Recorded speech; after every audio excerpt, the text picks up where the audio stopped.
Biraz buraya kurabiye koyacağım. Bunu ama yemeyeceksin, tamam mı? Burada duracak. Niye? He? Niye? Tamam mı? Bu burada dursun. Yeme, tamam mı? Ben içeri gidiyorum.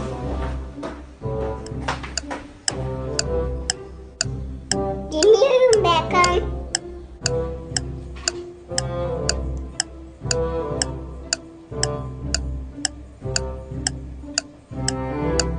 Bekan yemiyorum.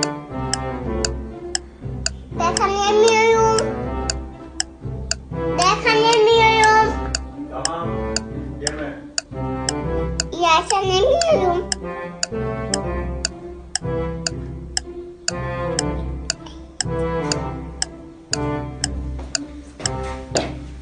Yedim sadece. Elledin mi? Tamam, yiyebilirsin şimdi.